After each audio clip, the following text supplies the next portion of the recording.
तो welcome students, आप सभी के अपने चैनल यस केमिस्ट्री बार फिर से स्वागत है। बहुत जोर शोर तरीके से स्वागत है, क्योंकि स्टूडेंट्स यहाँ वीडियो आपके लिए बहुत ही महत्वपूर्ण होने वाली है और आपके बोर्ड परीक्षा एग्जाम के लिए अति महत्वपूर्ण, अति आवश्यक है। ठीक है, तो जो भी स्टूडेंट्स हमारे नए जुड़ेंगे तुरंत चैनल का कर लेंगे, सब्सक्राइब कर देंगे, लाइक कर देंगे, कमेंट कर देंगे, शेयर कर देंगे।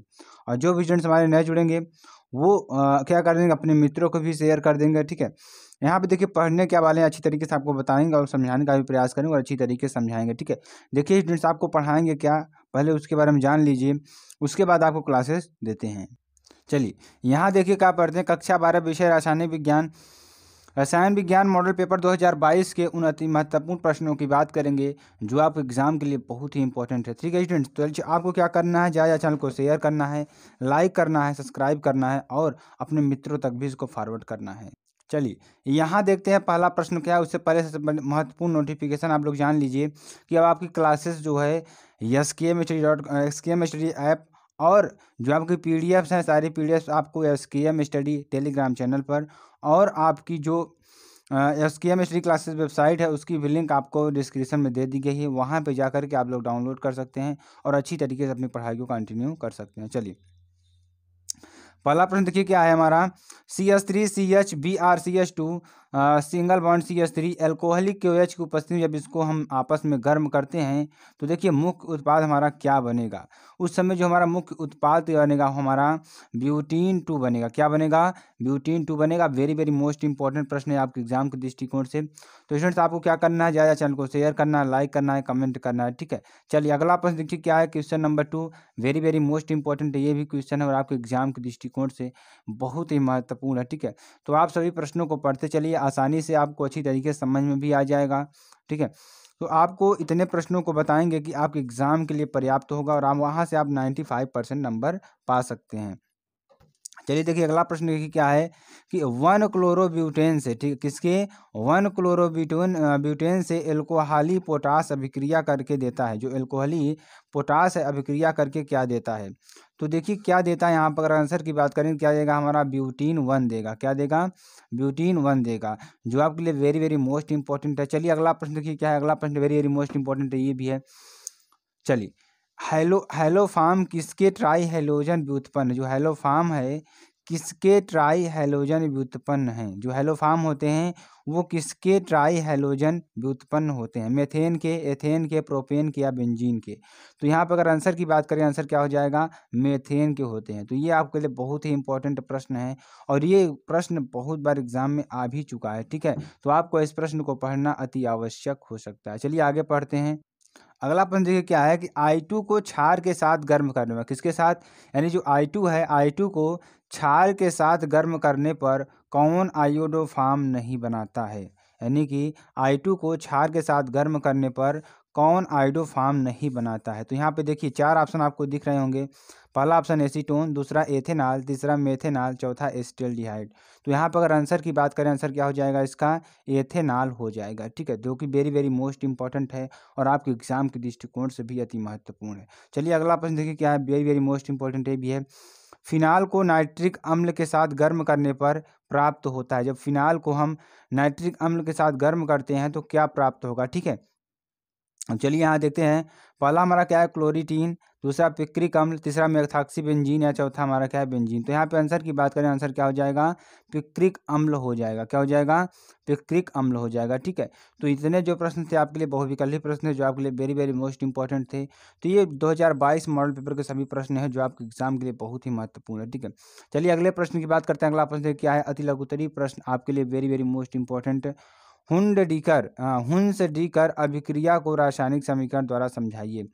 जो हुंस-डीकर अभिक्रिया है, इस अभिक्रिया को रासायनिक समीकरण द्वारा हमें समझाना है, जो कि बहुत ही इंपॉर्टेंट है। ठीक है, देखिए इस अभिक्रिया में कार्बोक्सिलिक अम्ल के सिल्वर लवण की, यानी कि इस अभिक्रिया में कार्बोक्सिलिक अम्ल के, ठीक है, किसकी, कार्बोक्सिलिक अम्ल के सिल्वर लवण की ब्रोमीन से अभिक्रिया कराकर, किससे, ब्रोमीन से अभिक्रिया कराकर एल्किल ब्रोमाइड बनाया जाता है। क्या बनाया जाता है, एल्किल ब्रोमाइड बनाया जाता है। देखिए किसकी किसकी अभिक्रिया करा करके बनाई जाती है, इसको थोड़ा एक बार और समझ लीजिए आप लोग।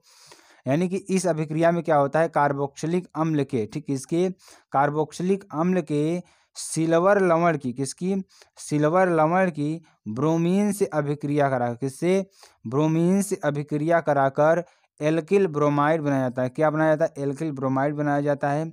इस अभिक्रिया में सिल्वर कार्बोक्सिलेट का कार्बोक्सिलीकरण हो जाता है। जो सिल्वर हमारा जो सिल्वर कार्बोक्सिलेट है इसका क्या हो जाता है, विकार्बोक्सिलीकरण हो जाता है। चलिए इसको रासायनिक समीकरण से आपको समझाते हैं थोड़ा।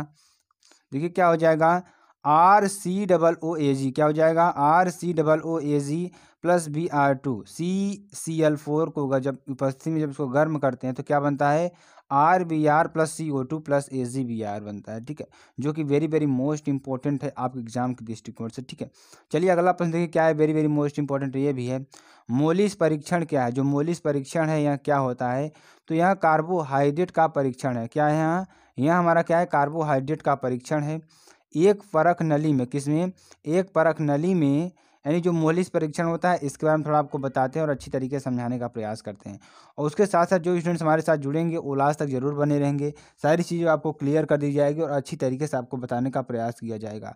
तो मेरे पेरेंट्स, अगर आपको वीडियो पसंद आती है आप लाइक कर सकते हैं, शेयर कर सकते हैं, कमेंट कर सकते हैं और अपने मित्रों तक भी इसको फॉरवर्ड कर सकते हैं। चलिए अगला प्रश्न क्या है कि मोलिस परीक्षण क्या है, मोलिस परीक्षण क्या होता है इसके बारे में थोड़ा आपको जानकारी देते हैं। यहाँ कार्बोहाइड्रेट का परीक्षण है, जो मोलिस परीक्षण होता है यहाँ कार्बोहाइड्रेट का परीक्षण है। एक परख नली में, किसमें, एक परख नली में ग्लूकोज का जलीय विलयन लेकर, किसका, ग्लूकोज का जलीय विलयन लेकर उसमें 2 ml क्या, अल्फा नेफ्थेनॉल का एल्कोहलिक विलयन मिलाकर, क्या, अल्फा नेफ्थेनॉल का 2 मिलीलीटर एल्कोहलिक विलयन मिलाकर उसमें कुछ बूंद सांद्र H2SO4 की डालने पर, उसमें जब हम कुछ बूंद सांद्र H2SO4 की डालेंगे तो डालने पर दो द्रवों के बीच बैंगनी रंग का वलय बनता है। दो द्रवों के बीच क्या बनता है, बैंगनी रंग का हमारा क्या बनता है, वलय बनता है। ठीक है, चलिए अगला जो प्रश्न है वेरी वेरी मोस्ट इंपॉर्टेंट ये भी है और आपके एग्जाम के दृष्टिकोण से भी बहुत ही महत्वपूर्ण है। देखिए टॉलेन अभिकर्मक क्या होता है, प्रश्न हमारा क्या है, ध्यान से सुनिएगा कि टॉलेन अभिकर्मक क्या है, इसकी ग्लूकोज के साथ अभिक्रिया का समीकरण लिखिए। तो टॉलेन अभिकर्मक क्या होता है, इसके ग्लूकोज के अभिक्रिया के साथ क्या लिखना है, समीकरण लिखना है। तो ठीक है, तो चलिए इसका जो उत्तर है आपको बताते हैं। तो अमोनियामय सिल्वर नाइट्रेट का विलयन ही टॉलेन अभिकर्मक कहलाता है। जो अमोनियामय सिल्वर नाइट्रेट का जो विलयन होता है यह टॉलेन अभिकर्मक कहलाता है। ठीक है, तो आपको अच्छी तरीके से समझ में आ गया होगा क्या चीज़ें हम बता रहे हैं, क्या चीज़ें आपको समझा रहे हैं। ठीक है, तो ये सारी चीज़ें आपको समझना और अच्छी तरीके से आपको हम समझाने का भी लगातार प्रयास कर रहे हैं। ठीक है, चलिए अगला प्रश्न देखिए क्या है, जो कि वेरी वेरी मोस्ट इंपॉर्टेंट है ये भी। टॉलेन अभिकर्मक की, किसकी, टॉलेन अभिकर्मक की ग्लूकोज के साथ अभिक्रिया, जो टॉलेन अभिकर्मक होता है अगर इसकी क्रिया हम ग्लूकोज के साथ कराते हैं तो तब देखिए कैसा समीकरण हमारा बनेगा। इसको थोड़ा आप लोग देख लीजिए एक बार।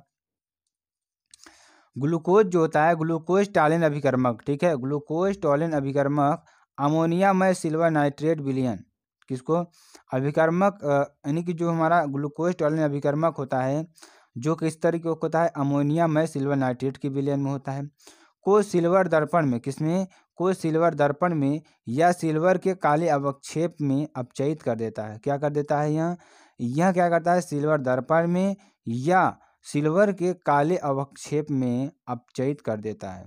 तो चलिए यहाँ पर अगर इसके उत्तर की बात करते हैं, इसका उत्तर देखिए क्या होगा, CHOH का होल 4 CH2OH, ये हमारा क्या है, ग्लूकोज है।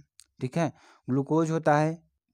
अब देखिए अगर ये हमारा ग्लूकोज है तो अगर यहाँ पे इसका फार्मूले की बात करते हैं तो देखिए एक 4 ऑक्सीजन यहाँ पे है, 2 ऑक्सीजन यहाँ पे हो जाएगा, यानी कि 6 और इसका क्या होता है स्टूडेंट्स, अगर H की बात करते हैं तो क्या होता है, H6 भी होता है, C6H6 और O6 इसका फार्मूला होता है।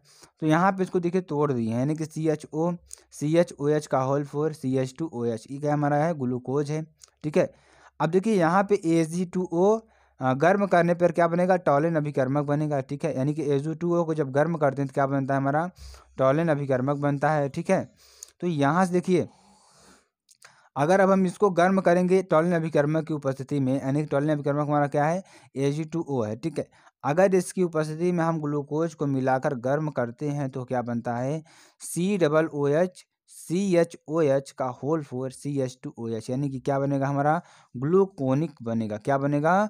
ग्लूकोनिक बनेगा, जो आपके लिए बेहद इंपॉर्टेंट है। उसके बाद देखिए क्या बनेगा, उसके बाद बनेगा हमारा +2 Ag सिल्वर बनेगा। ठीक है, तो ये आपके लिए बेहद इंपॉर्टेंट हो सकता है, क्योंकि यहाँ पर आपके लिए सारी चीज़ों को क्लियर कर दिया गया है। चलिए आगे बढ़ते हैं और आगे आपको बताने का प्रयास करते हैं। चलिए देखिए अगला प्रश्न क्या है, वेरी वेरी मोस्ट इंपॉर्टेंट है, ये भी है और आपके एग्जाम के दृष्टिकोण से तो बहुत ही महत्वपूर्ण है। ठीक है, देखिए प्रश्न क्या है, नाइट्रोबेंजीन की NO2 समूह तथा किसका, यानी नाइट्रोबेंजीन की NO2 समूह तथा बेंजीन वलय की, ठीक है, यानी कि नाइट्रोबेंजीन की NO2 समूह तथा बेंजीन वलय की एक एक अभिक्रियाओं के, किसके, एक एक अभिक्रियाओं के रासायनिक समीकरण लिखे। क्या लिखना है इसमें, रासायनिक समीकरण लिखना है। ठीक है, तो यहाँ पे देखिए क्या हो जाएगा, NO2 समूह से जब अभिक्रिया करेंगे तो, जब इसकी अभिक्रिया NO2 समूह से अभिक्रिया करेंगे तो क्या बनेगा, नाइट्रोबेंजीन में, ठीक है, किसमें, नाइट्रोबेंजीन में नाइट्रो समूह बेंजीन वलय से, किसके, नाइट्रो समूह बेंजीन वलय से जुड़ा होता है। क्या होता है, नाइट्रोबेंजीन में क्या होता है, जो कि समूह बेंजीन वलय से जुड़ा होता है, जो एक ऑक्सीकारक समूह है। क्या यहाँ एक है, यहाँ एक ऑक्सीकारक समूह है। इस कारण अभिक्रियाओं में, किसमें, इस कारण अभिक्रियाओं में इसका अपचयन निम्न पदों में होता है। जो इसका अपचयन है निम्न पदों में होता है, जैसे C6H5NO2, जब ये 2H और -H2O की उपस्थिति में क्रिया करता है, नाइट्रोबेंजीन है हमारा ये, ठीक है, नाइट्रोबेंजीन जब किसकी उपस्थिति में क्रिया करता है, 2 हाइड्रोजन और ऑक्सीजन यानी कि जल के साथ क्रिया करता है, तो क्या बनता है, C6H5NO बनता है। उसके बाद पुनः जब इसको 2H के साथ अभिक्रिया कराते हैं तो क्या बनता है, C6H5NaOH, यानी कि फेनिल हाइड्रॉक्सिल बनता है। ठीक है, पुनः जब इस 2H को H2O के साथ क्रिया करते हैं तो क्या बनता है, C6H5NH2 बनता है, जिसे हम क्या कहते हैं, एनिलीन कहते हैं। एक अच्छी तरीके से अगर आप समझ रहा होगा तो क्या कहेंगे, इसको एनिलीन कहेंगे, जो आपके लिए बेहद ही इंपॉर्टेंट है। तो आपको ये अच्छी तरीके से समझाने का प्रयास कर रहे हैं और बताने का भी प्रयास कर रहे हैं। ठीक है, चलिए आगे क्या है हमारा, आगे भी इसको थोड़ा समझ लेते हैं। नाइट्रोबेंजीन का अपचयन, ठीक है, जो नाइट्रोबेंजीन है इसका अपचयन उत्पाद माध्यम के पीएच और अपचायक की प्रकृति पर निर्भर करता है। जो है इसका, जो इसका मुख्य उत्पाद है, किस पर निर्भर करता है, माध्यम के पीएच और अपचायक की प्रकृति पर निर्भर करता है। ठीक है, चलिए अगला प्रश्न देखिए, आपके लिए बेहद इंपॉर्टेंट ये भी है और आप एग्जाम के दृष्टिकोण से, ग्लूकोज में 6 कार्बन परमाणु की एक सीधी श्रृंखला की उपस्थिति सिद्ध कीजिए। तो ग्लूकोज में 6 कार्बन परमाणु की एक सीधी श्रृंखला की उपस्थिति सिद्ध करना है इसमें, जो आपके लिए बेहद इंपॉर्टेंट है। ठीक है, तो HI तथा लाल फास्फोरस के साथ, किसके, HI तथा लाल फास्फोरस के साथ लंबे समय तक, क्या, लंबे समय तक गर्म करने पर, ठीक है, HI तथा लाल फास्फोरस के साथ लंबे समय तक गर्म करने पर यह N हेक्सेन और 2 आइडो हेक्सेन देता है। ठीक है, क्या देता है, यह क्या देता है, हमारा क्या देता है, 2 N हेक्सेन तथा 2 आइडो हेक्सेन देता है, जिससे इसमें 6 कार्बन परमाणु की एक सीधी श्रृंखला की उपस्थिति सिद्ध होती है। क्या सिद्ध होती है इससे, कि 6 कार्बन परमाणु की एक सीधी श्रृंखला की उपस्थिति क्या होती है, सिद्ध होती है। ठीक है, अब देखिए इसको थोड़ा समीकरण से समझ लेते हैं। समीकरण देखिए क्या है, CHOCH, ठीक है, CH2OH, ये हमारा क्या है, ग्लूकोज है। अब इसको किसकी उपस्थिति में गर्म किया था, HI और लाल फास्फोरस की उपस्थिति में जब गर्म करते हैं तो क्या बनता है, CH3 CH2 CH2 CH3। ठीक है, ये N हेक्सेन होता है। ठीक है, क्या होता है, N हेक्सेन होता है। और पुनः और क्या बनता है हमारा, हमने आपको बताया था 2 आइडो हेक्सेन भी बनता है। तो इसका फार्मूला क्या होता है, CH3 CHI CH2 CH2 CH2 CH3। तो ये आपको अच्छी तरीके से समझ में आ गया होगा, वेरी वेरी मोस्ट इंपॉर्टेंट है और आप एग्जाम के दृष्टिकोण से भी ये सारे प्रश्न आपके लिए बहुत ही महत्वपूर्ण है। तो इसमें से आपको वीडियो कैसी लगी कमेंट सेक्शन में बता सकते हैं और फिर मिलते हैं नेक्स्ट वीडियो में नए टॉपिक के साथ। तब तक के लिए जय हिंद, जय भारत।